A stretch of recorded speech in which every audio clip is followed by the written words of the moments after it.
So our next two panelists are Tran and Glen Gilmore. And for those of you that don't know them, and you should, you don't know them. All right, so Forbes magazine every year pretty much does something where they rank the top 50 social media influencers, period. Anne has been number 2, and Glen, I won't get it wrong this time, has been number 7. There you go. Okay, so. Thanks very much. This is entitled Talk About Hospitality and Travel Marketing, but in a much larger sense, this is a talk about disruption.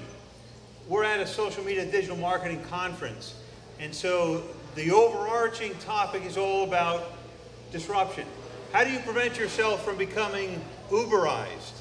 How do you prevent yourself from becoming the next company that gets overtaken by a car company that owns no car, by a hotel company that owns no hotels? It requires agility. It requires leveraging a thing called social media that we all know about, we all use, but now we want to leverage in a way that connects with our business strategy, with our business goals. And so as we think about social media in these industries, we naturally think about tapping into social media. We naturally think about connecting on Facebook, on Instagram. But if we're going to use social media for a business purpose, we have to have a strategy. You have to weave it into all of your business thinking, your business resources, your business talent. You can't just say to yourself, I'm going to open a Facebook account, I'm going to open a Twitter account, and now I'm a social business, because it's much more than that.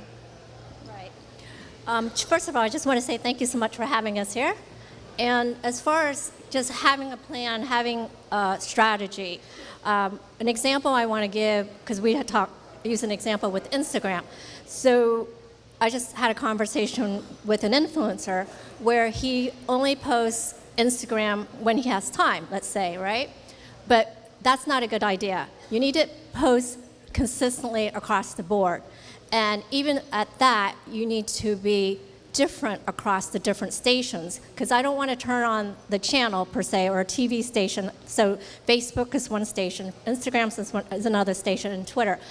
It's not ideal for you to use the same photo with the same caption. To me, that's not being creative. That's being predictable. So if you want to stand out of the crowd, that's one example that I want to give.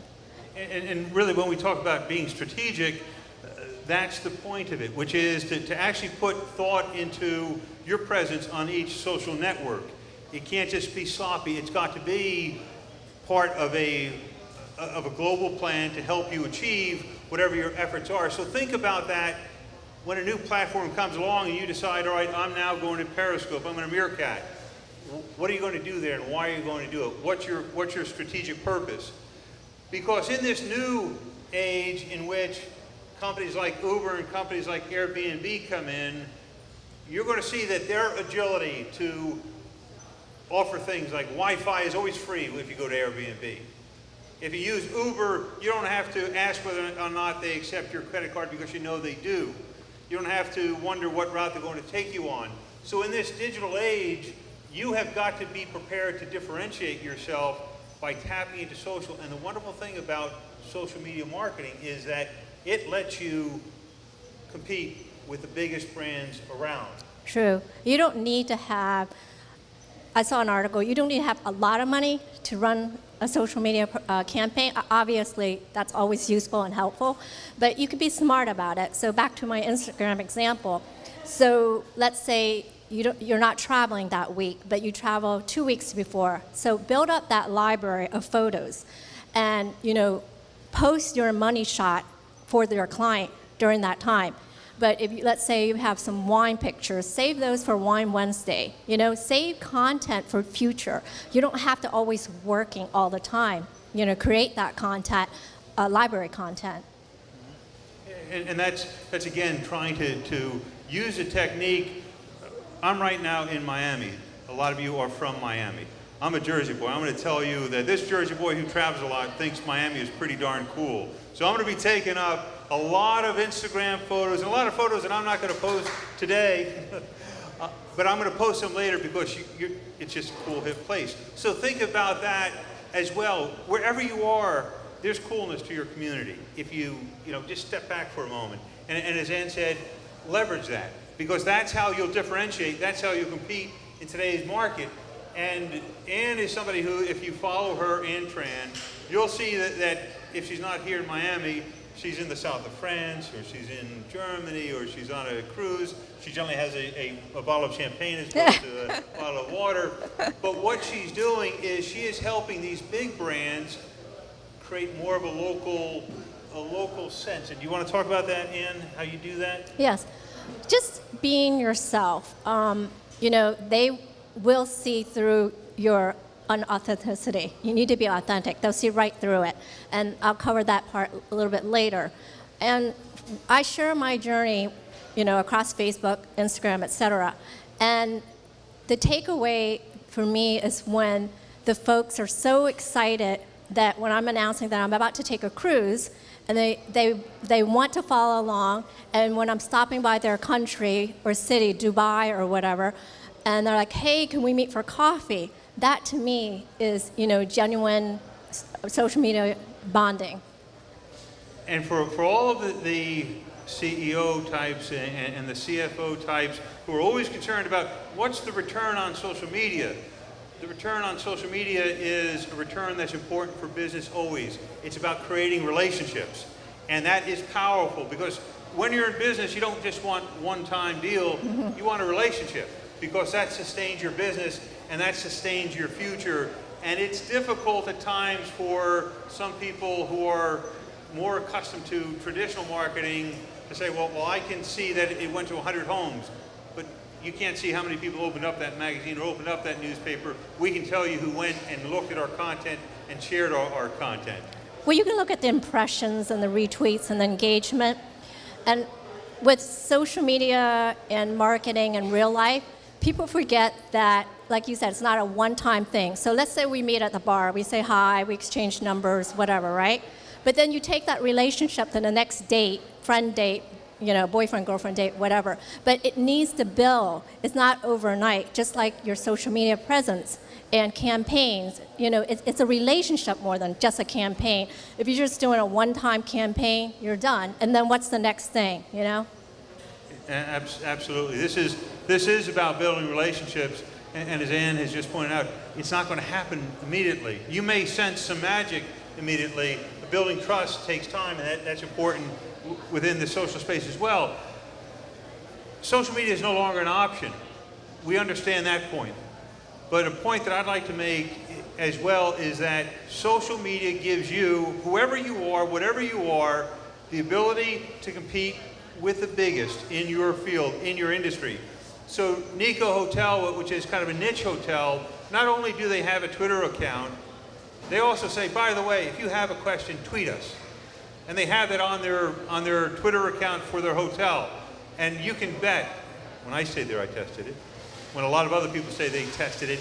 And the nice thing is, by that one point of differentiation, they create a personalized experience for everyone. That's one of the key advantages that you have in the social space. Right.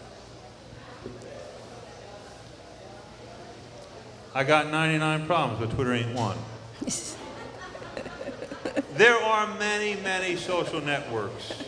Each day seems to usher in a new social network. You may not have a problem with Twitter because you may not use Twitter. And if you don't use Twitter, that's a problem, my perspective. But understand this, you have got to think about the resources you have and dedicate the resources you have. You cannot be everywhere all the time.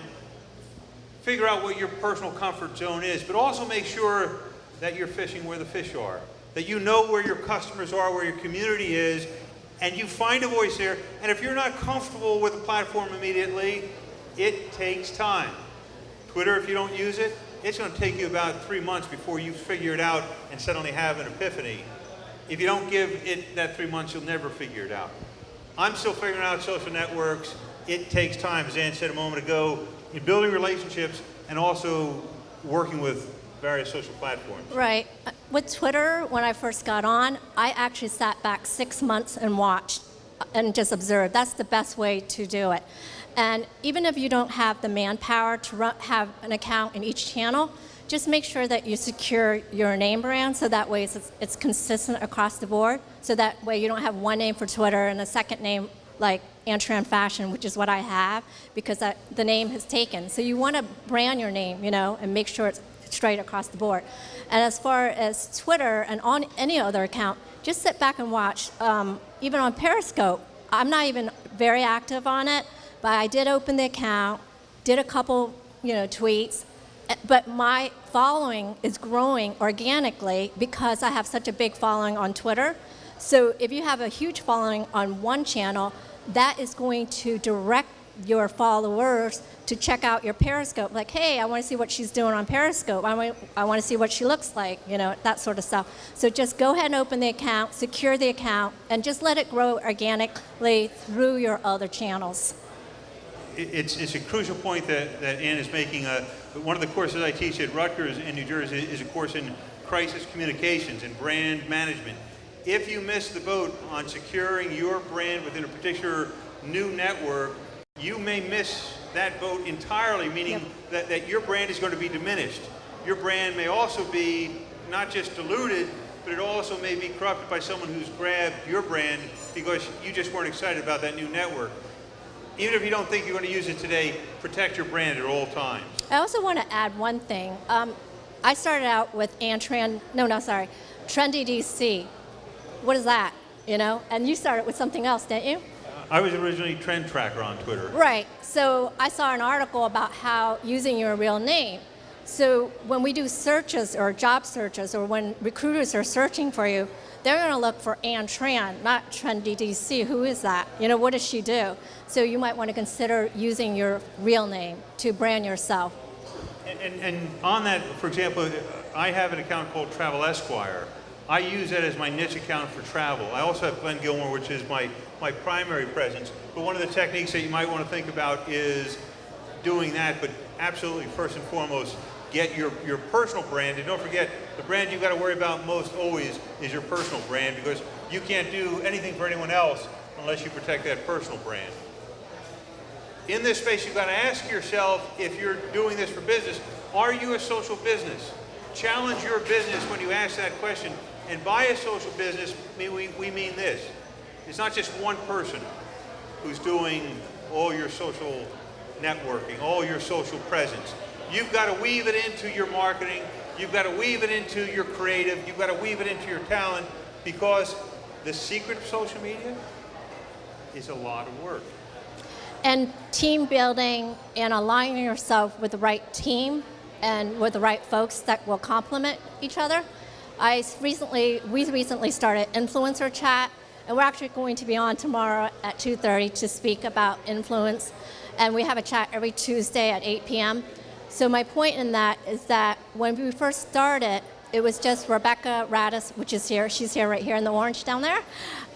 We first started it, and it was just the two of us. It was too much to handle, so we brought the Adams consultant, Diana Adams, here, also down there.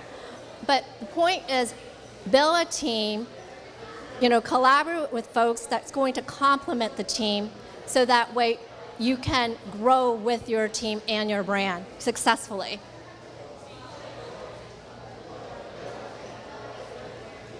It doesn't matter how creative you are as an individual and how well you do social, and even if you're successful within this space, understand this.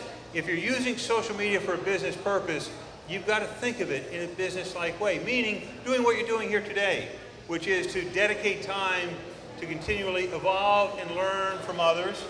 And I've talked to a lot of people from some of the biggest brands, and they do collaborate even at times with other people in their industry, because it's an evolving space.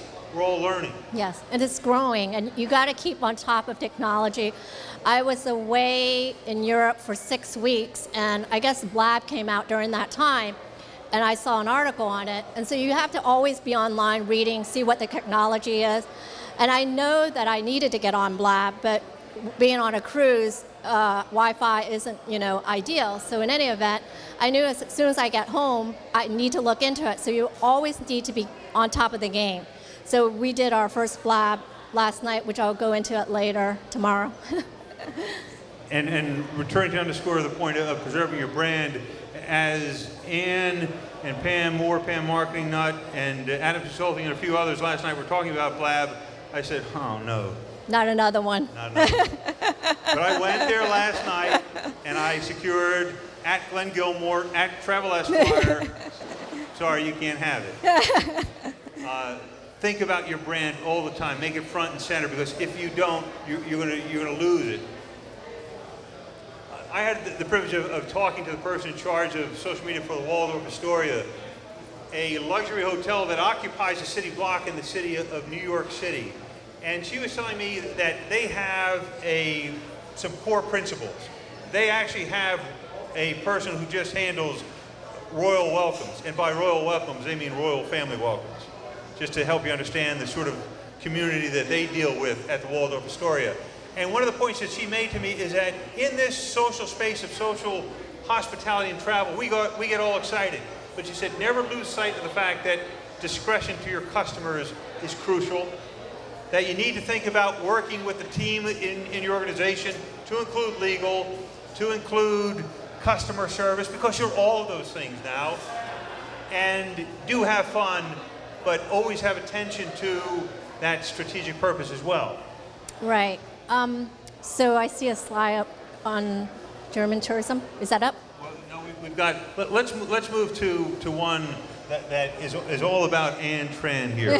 If you follow Ann Tran, you're going to find that she is one of the most visually expressive people around. This is actually, I just went and did a screenshot of one of her screens, and it's always beautiful. It's always a cool place. I want to be, hint, hint. And that means I need to take you on my next trip with me, right? Got it. It does indeed. Got it. Perfect. As far as images, remember that, I'll give you an example. I work for a particular line, and there are 6 travel writers. So what makes me stand out from the 6? How am I adding value? How is my voice different, right? So that's what you want to do when you're blogging or taking a photo. Be really strategic and look at the picture. What does that picture speak?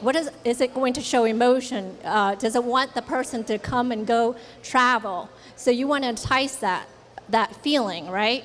So if you're even posting a picture, it's a blank picture, okay, that's great, but where is it?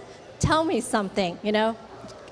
Invite me into the picture. Invite me to want to join you along your journey. And I mentioned Blab earlier again. So the next step, and Periscope, the next step is just getting this on video. That's the next thing, because you want to bring not just your voice, but your authenticity with your voice, you know? You may see my picture, it's a still picture, that's all you see. But you want to see the voice and the emotion behind it. Within the social media space, you'll hear the phrase hashtag marketing. And there's a lot of comedy that goes along with hashtag.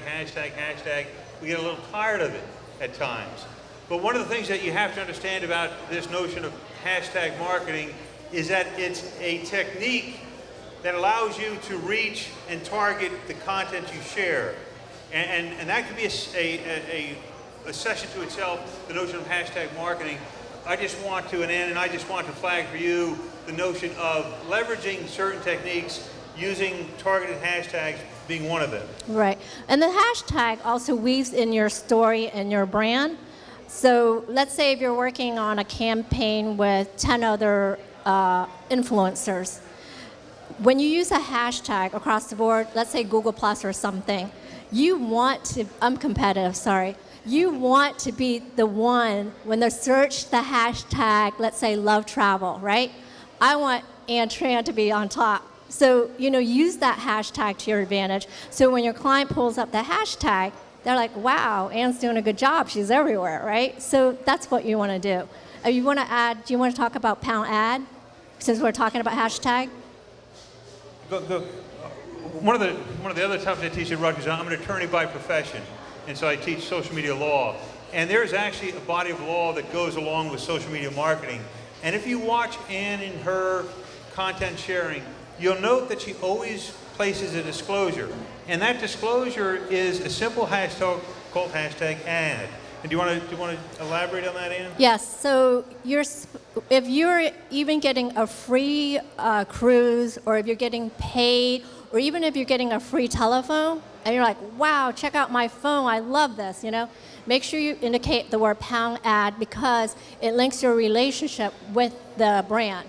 And that's not just good for transparency and your personal authenticity. It's actually something that the Federal Trade Commission has said is a requirement of truth in advertising. I don't care how big or small your brand is. If you are a food truck that's using social media and listening and engaging, you will have magic happen because of that. I sent out a tweet that included a hashtag, not a hashtag, included actually the name of a particular food truck. They responded to me. I don't know how many followers they have, it doesn't matter. They engaged me when I engaged them.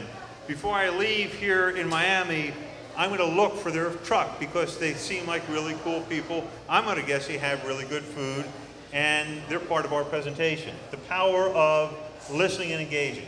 Right.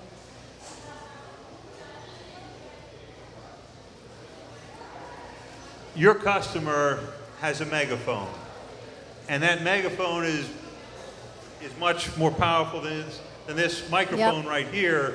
It's an ability to change your brand based on their experience with your brand. We know that about 80% of people, if they have a bad experience with your brand, if you engage them, if you try and correct the problem, you can take that angry customer and make them into a brand advocate. Right. And sometimes it's not worth it, right? I guess it depends on the situation. So it depends on your ego too. So actually I had a situation where I had an article and there was one typo. And someone tweeted at me and said, oh, typo, I'm not going to finish your article. I said, okay. But, I saw once with yours, and what I did was I direct messaged Glen. I'm like, hey, Glen, you have a typo. I mean, that's a nice way to go, right? So in any event, I actually wrote an article about that person calling me out on it, and that article was really successful. So sometimes use the negative and turn it into a positive as a lesson, as a teaching lesson. So have the elegance of Ann in the social space. And if you do, you will go to faraway places like Germany, like the South of France. He really wants to go with me next time, can you tell? You know it. Not responding is a response. We know that. We know that in life. And it's magnified in the social space. As Ann points out, there's certainly times in which if there's a troll, somebody who wakes up unhappy and ends their day unhappy unless they made somebody else unhappy, we try not to engage those people because unfortunately they will not be happy unless they've made somebody else miserable. So you've got to always use your judgment, but you always have to understand when you don't respond, you also are responding. Right. It just depends where you want to focus your energy. Here's a real cool example of a eatery that found itself blasted on Yelp. Not everybody loves you on Yelp. They don't. And if you find, on social media. or any social network, it's not going to happen. But when you come across a hater, one of the best things you can do is to move on and emphasize the positive. In this case, this eatery decided to tap into that hater and put out a sign that said, why don't you come inside and taste one of the sandwiches somebody said is the worst tasting sandwich he's ever had. And that rings true about their confidence in their brand, in their product. Don't get unsettled by haters. Focus on the positive and you'll be successful, yes. Which is kind of the point that Ann was making a moment ago. Social advertising. Facebook has pretty much said, if you want to be seen, if you want to be heard, buy an ad. Now, I disclose the fact that I am a Facebook stockholder, not enough to matter to them, but enough to matter to me. Having made that disclosure, let me tell you as a social media marketer, advertising on Facebook is one of the best bangs for your buck because it allows you to target who hears your content by their geography, where do they live, by their age bracket, how old are they, by their gender, by their interest. That's powerful stuff. And you'll see what happens with that when you take some content you've shared that organically is doing well, turn it into an ad. Spend $20. See what happens with a small investment. You know, that's interesting because of all the cruises I've been to, before I finish my cruise, I usually receive a response or comment on Facebook, but I've never seen it on Twitter, maybe once or twice on Instagram, but mostly on Facebook for some reason. They say, hey, Ann, I booked a cruise, or my mom booked a cruise because of her images. So I wonder because I have more of an intimate relationship on a one-on-one because I have more time to focus on this rather than on a larger scale because my Twitter account is a lot bigger. So I think that part of it, I think people use Facebook for more personal, do you think? I think it's a combination of things that you feel, I think, a stronger personal connection frequently with people on Facebook as opposed to that stream and massive of Twitter. Yeah.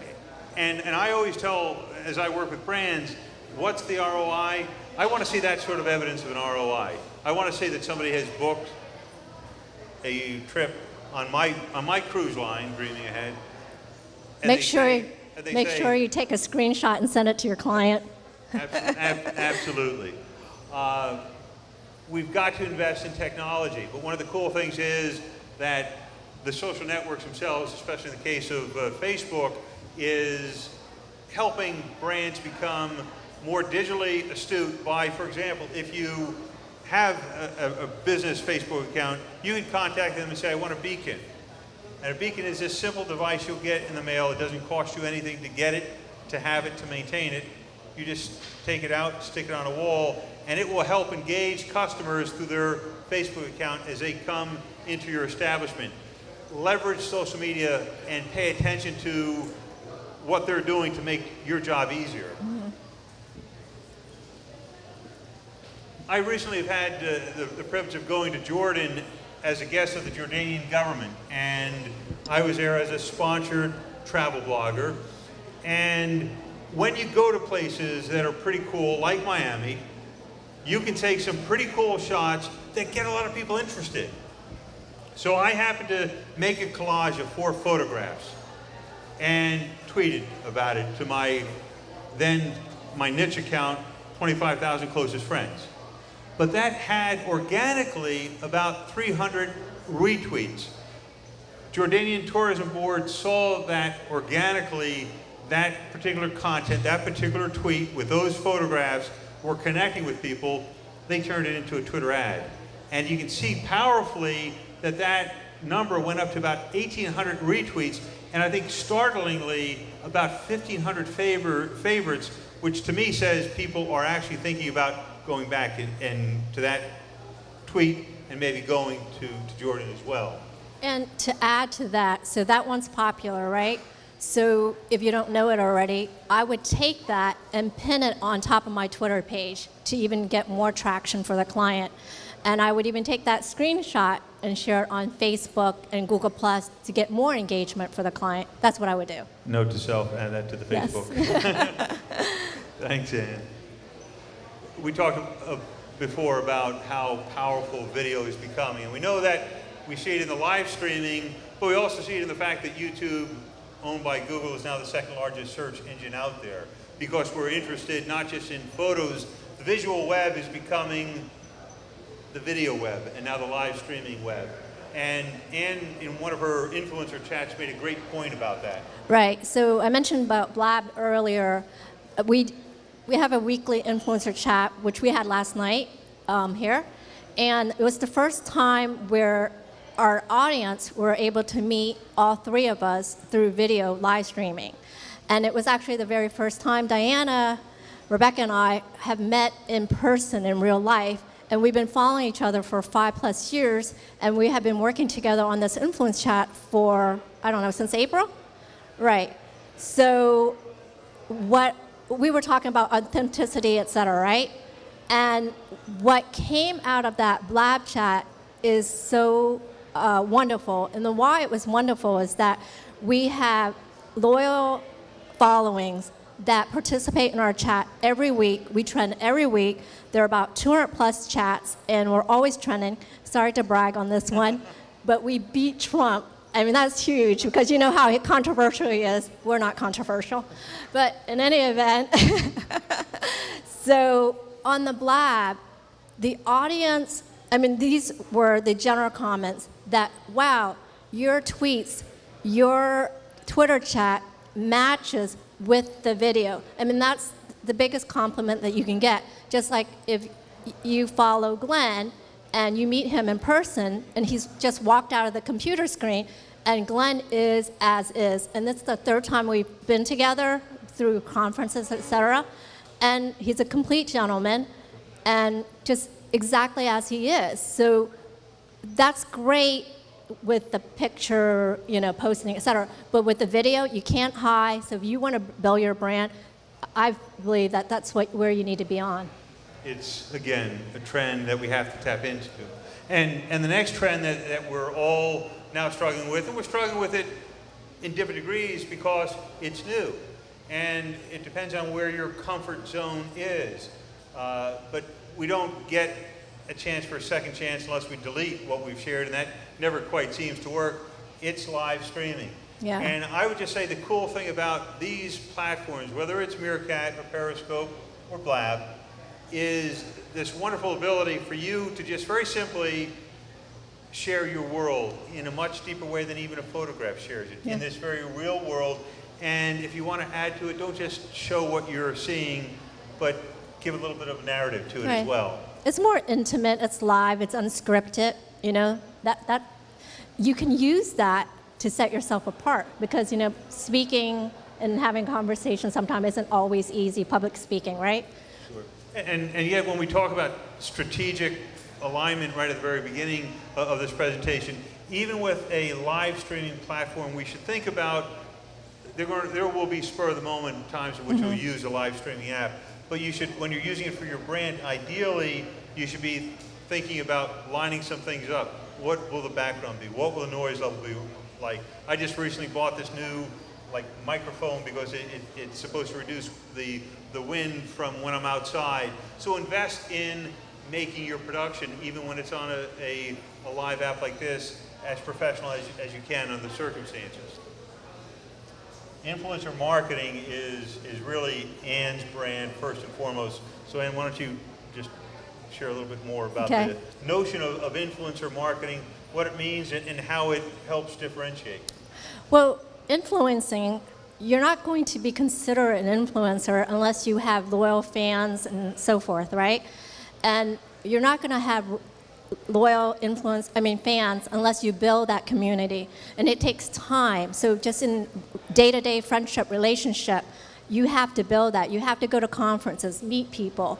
You have to have maybe mini tweet-ups, etc., to meet people one-on-one.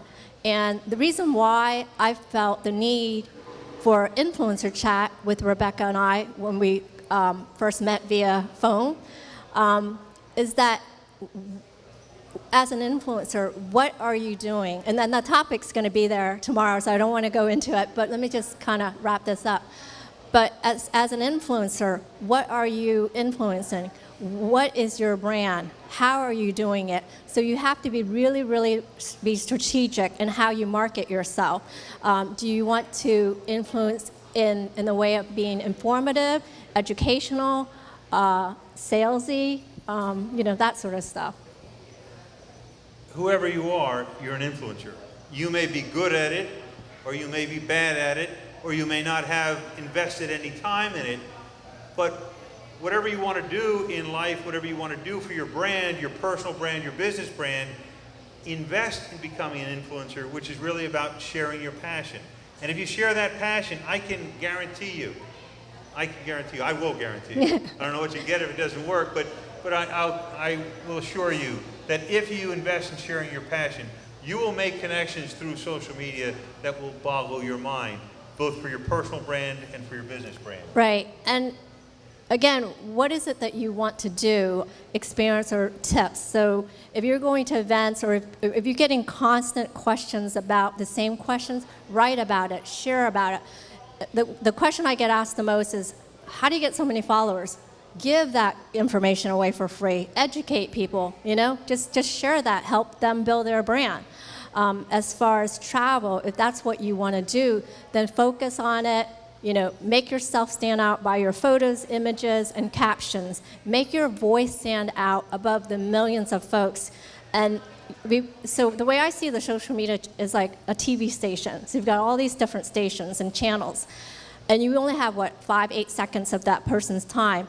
And don't be predictable, be unpredictable. Because what happens, they'll tune you out. Just like when you watch a movie, it's the same movie, I don't want to watch it again, right? So again, the notion of disrupt or be disrupted. And in the hospitality and in the travel space, you have a lot of incredibly creative, a lot of incredibly passionate people. What will differentiate you most likely is, are you going to work it? Are you going to put the sweat equity into it that makes it all happen? We're happy to answer some questions that you might have about hospitality travel or just social media marketing generally, if we do have any questions from the audience. Yes, ma'am. What are some travel brands that you think are doing it right? Definitely the Ritz-Carlton. If you follow the hashtag RC Memories, that's one. Love Travel. I like Love Travel. I do work with them, just so you know. A couple of the Marriott, they're very on top of their game. Very, very on top. They were already doing social media years ago before it, got big. And IBM, right? What about? I mentioned the fact that I'd gone to Jordan at the beginning of this year, and it was an invitation from the Jordan Tourism Board that extended that invitation. And what I thought was so powerful about how they did this invitation, they said, invite 4 other bloggers. We just want you to come and see our country. And we're so confident that we have such a wonderful country that we just want you to be there. We'll take you to some incredible things that will blow your mind, and you do what you do. You tweet about it, you Instagram about it, you blog about it, if you care to. And they do that continuously. And I think that the most successful brands in this space are those that create opportunities for all of us to tweet about and post about the great things they're doing as a brand. So I would have to say kudos to Jordan, because it's setting an example in the tourism space of what can be done, which is to prove to people that you've got a product, a destination that's worth coming to. Just want to give you a tip on that. Just ask for what you want. So for these tourism bureaus, they do have a budget. So ask for per diem, you'll get it. And once you give one sample away, the next stop, make sure you ask for a contract, so that way you're not working for free. So that's a tip that I wanted to share. Terrific. Other questions? Yes, sir. You mentioned articles, obviously, but rather than putting out articles, like you mentioned, do you recommend perhaps replacing some of those actual articles with video, or do you think that the written word? So the question is, does Ann think that perhaps rather than writing a blog post about a particular hospitality travel experience, it might be okay to do a video instead, or to Instagram or Periscope? Absolutely. And in fact, I'd recommend that you do all of those things. Mm-hmm. And in fact, I think when you're working with a travel or a hospitality brand, their hope is that you're going to be creative enough to do all of those things. And so when I'm here, I'm doing a Periscope from my room to say, look at this incredible Miami view. Again, if you're from Miami, ho-hum, I see it all the time. I'm from Jersey, I don't see this all the time. I love it. So I'm sharing on Instagram, I'm sharing on Twitter. I hopefully will find the time to write a blog post about it as well. So all of those I would recommend. But again, if your comfort is, I don't have time to do a blog post, it's fine to do a Periscope. It's fine to do some Instagramming. You definitely want to repurpose all your content, because there isn't a lot of time, right, in the day. So let's say if you do a top 10 list of something and you've written an article, right? Then do the next thing, an infographic. That is another piece of article. Or a video.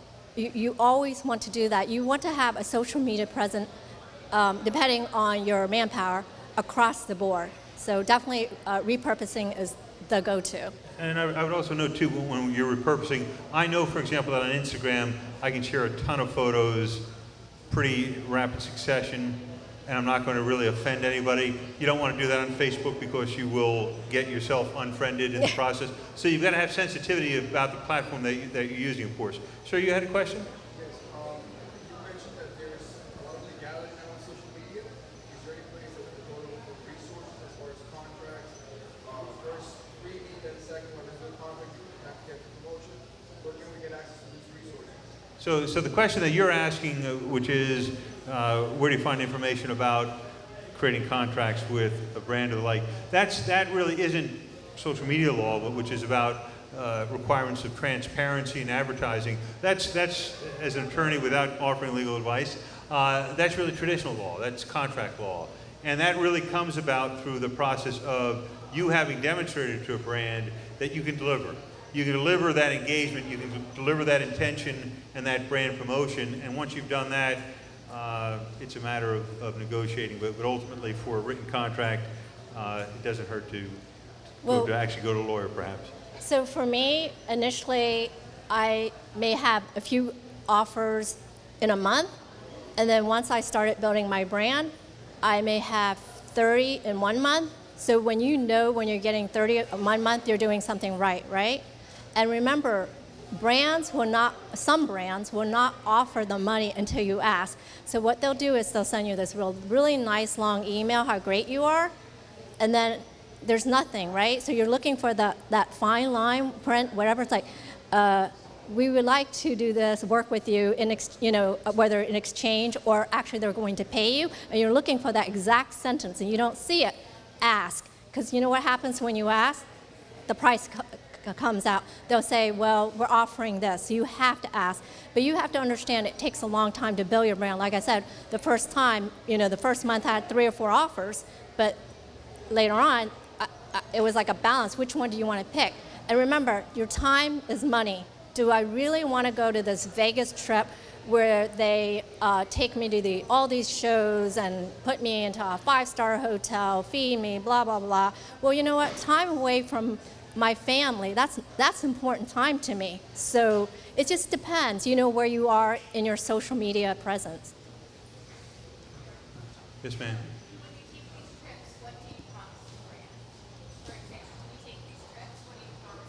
When you take these trips, what do you promise brands? Oh, well, some brands will tell you what they want. So it depends where you are. So they'll say, I want 5 Instagram posts, an article, blah, blah, blah. So I'm at this point now where I say, this is what I charge. For my social media content, this is what I charge, and this is what you will get. So, it just depends what you want to negotiate. So back to your question about contracts and stuff. Once you have a contract that you may work with a big brand, I usually take that template and kind of edit it and fine tune it and send it to my editor to edit it out and, make sure all the points are in there so that way, you deliver what they want and there's not more or less, because there are some clients where they'll just like, oh, but we want to add this. Well, sorry, it's not in the contract. So that covers you. Yeah.